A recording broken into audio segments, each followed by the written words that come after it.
ঢাকা দক্ষিণ city corporation নির্বাচন ঘনিয়ে আসছে, আর এরই মধ্যে রাজনীতির অন্দরে শুরু হয়েছে এক নতুন উত্তাপ। আলোচনার কেন্দ্রবিন্দুতে এখন তরুণ নেতা এবং জাতীয় নাগরিক পার্টি বা এনসিপির মুখপাত্র আসিফ মাহমুদ সজীব ভুঁইয়া। সম্প্রতি এক রাতের ব্যবধানে দেশের শীর্ষ দুই ইসলামী নেতার সঙ্গে আসিফ মাহমুদের বৈঠক রাজনৈতিক মহলে বড় ধরনের ঝড়ের আভাস দিচ্ছে। একদিকে বাংলাদেশ খেলাফত মজলিসের আমির মাওলানা মামুনুল হক, অন্যদিকে ইসলামী আন্দোলন বাংলাদেশের আমির মুফতি সৈয়দ মোহাম্মদ রেজাউল করিম। এই দুই মেরুর নেতার সঙ্গে আসিফ মাহমুদের এই ঘনিষ্ঠতা কি কেবলই সৌজন্য সাক্ষাৎ, নাকি এর পেছনে লুকিয়ে আছে ঢাকা দক্ষিণ জয়ের কোনো মাস্টার প্ল্যান? 21শে ফেব্রুয়ারি রাতে মাওলানা মামুনুল হকের বাসভবনে অনুষ্ঠিত হওয়া বৈঠকটি ছিল অত্যন্ত তাৎপর্যপূর্ণ। সংসদ নির্বাচন থেকে কৌশলগত কারণে পিছু হটলেও আসিফ মাহমুদ যে ফুরিয়ে যাননি, বরং আরও বড় কোনো লক্ষ্য নিয়ে এগোচ্ছেন, এই বৈঠক তারই প্রমাণ। দীর্ঘ সময় ধরে চলা এই আলোচনায় উঠে এসেছে জাতীয় ঐক্য, গণতান্ত্রিক আন্দোলনের ভবিষ্যৎ এবং আগামী দিনের রাজনৈতিক সমন্বয়ের কথা। এমনকি ইফতার এবং পরবর্তী আলোচনায় যে সৌহার্দ্য দেখা গেছে, তা ভবিষ্যৎ নির্বাচনী সমীকরণের এক নতুন দিগন্ত উন্মোচন করতে পারে। বিশ্লেষকেরা মনে করছেন, তরুণ প্রজন্মের এই মুখ এবং ধর্মভিত্তিক দলগুলোর এই মেলবন্ধন নতুন এক রাজনৈতিক শক্তির উত্থান ঘটাতে যাচ্ছে। একই রাতে চরমোনাই পীর মুফতি সৈয়দ মোহাম্মদ রেজাউল করিমের সঙ্গে আসিফ মাহমুদের বৈঠক ও একসঙ্গে তারাবি নামাজে অংশগ্রহণ করার বিষয়টি কেবল ধর্মীয় আবেগের মধ্যে সীমাবদ্ধ নেই।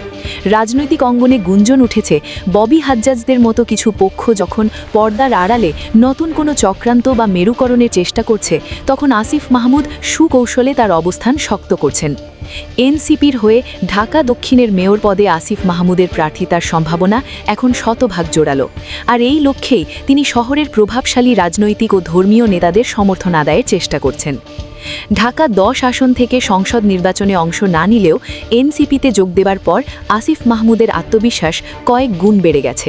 তার ভক্ত ও সমর্থকেরা মনে করছেন, সংসদ নির্বাচনে যে শূন্যতা তৈরি হয়েছিল, ঢাকা দক্ষিণ সিটি নির্বাচনে মেয়র পদে লড়াই করে তিনি সেই আক্ষেপ মিটিয়ে দেবেন।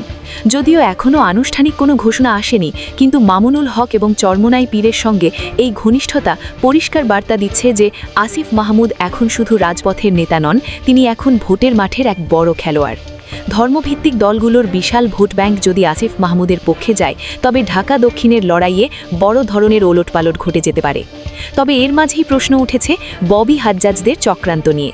রাজনীতির অন্দরমহলে খবর চাউর হয়েছে যে এনসিপি এবং তরুণ নেতাদের এই ক্রমবর্ধমান জনপ্রিয়তা ঠেকাতে একটি বিশেষ গোষ্ঠী সক্রিয় হয়ে উঠেছে, যারা আসিফ মাহমুদের এই যোগাযোগগুলোকে বিতর্কিত করার চেষ্টা করছে।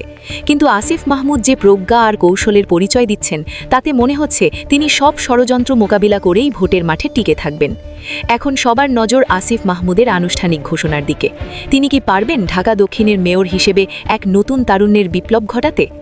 প্রিয় দর্শক, আপনাদের কি মনে হয়, মাওলানা মামুনুল হক ও চরমোনাই পীরের সমর্থন কি আসিফ মাহমুদকে ঢাকা দক্ষিণের মেয়র পদে জয়ী করতে সাহায্য করবে, নাকি ববি হাজ্জাজদের মতো অদৃশ্য শক্তির চক্রান্তে এই সম্ভাবনা মুখ থুবড়ে পড়বে?